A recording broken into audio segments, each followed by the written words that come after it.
Good evening and thank you for joining us. We're having a beautiful Saturday after parts of Arkansas saw severe weather last night. But what does the rest of your holiday weekend look like? Meteorologist Simone Thomas joins us now. Simone?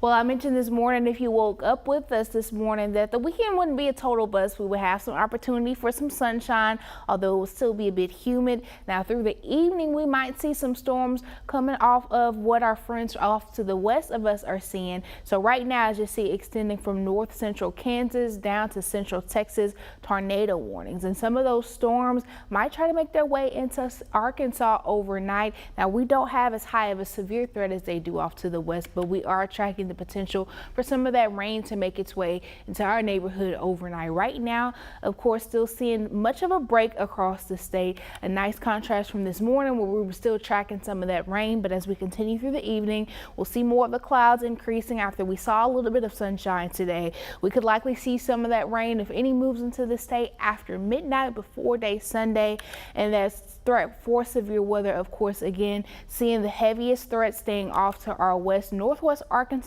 under a level 2 out of 5 or slight risk, central Arkansas and the rest of the state under a 1 out of 5 or marginal risk. So the threat is low, but still make sure you're weather aware and you have multiple ways to receive alerts overnight. I'll talk you through the rest of the weekend and what that looks like in that 7-day outlook, so make sure you stick around.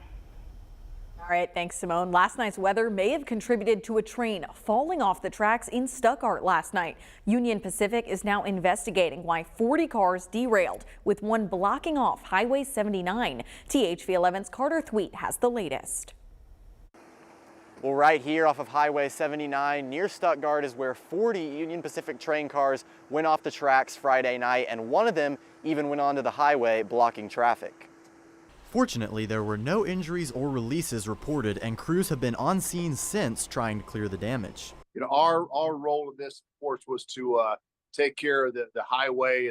Dave Parker with RDOT says they've been focused on diverting people who can no longer take Highway 79.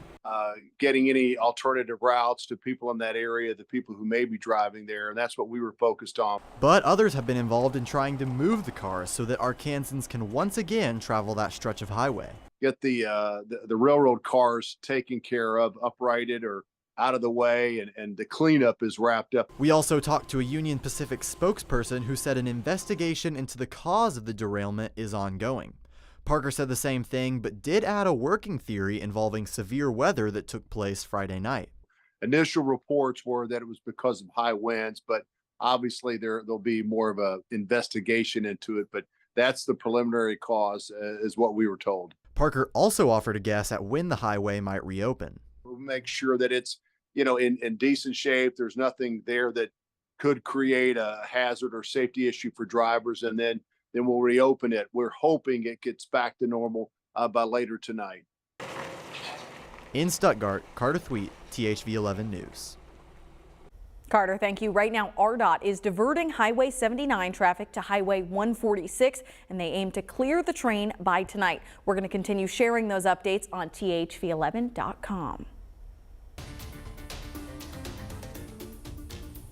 Right now, Little Rock police are investigating a deadly shooting from late last night. Just before midnight, officers responded to a residence on South Valentine. At the scene, they found a man who had been shot dead.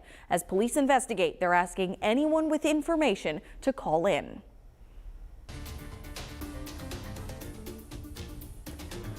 Memorial Day weekend typically marks the unofficial start to summer, and if a day on the lake is part of your weekend plans, water safety experts are asking everyone to stay vigilant. The U.S. Army Corps of Engineers says the weather has contributed to higher water levels on Beaver Lake. Spokesperson Jay Townsend says the lake is 4 feet into its flood storage. With those higher levels, he recommends that boaters stay in familiar territory.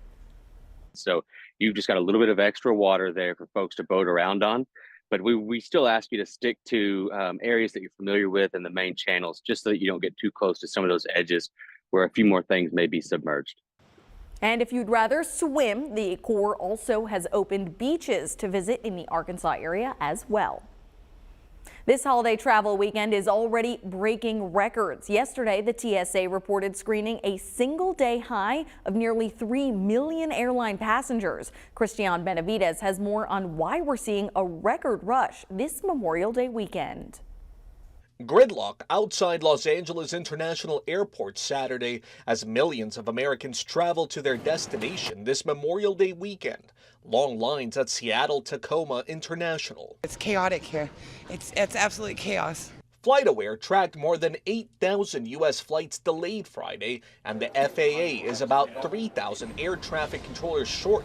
The agency hired 1,500 last year, with a goal of another 1,800 this year.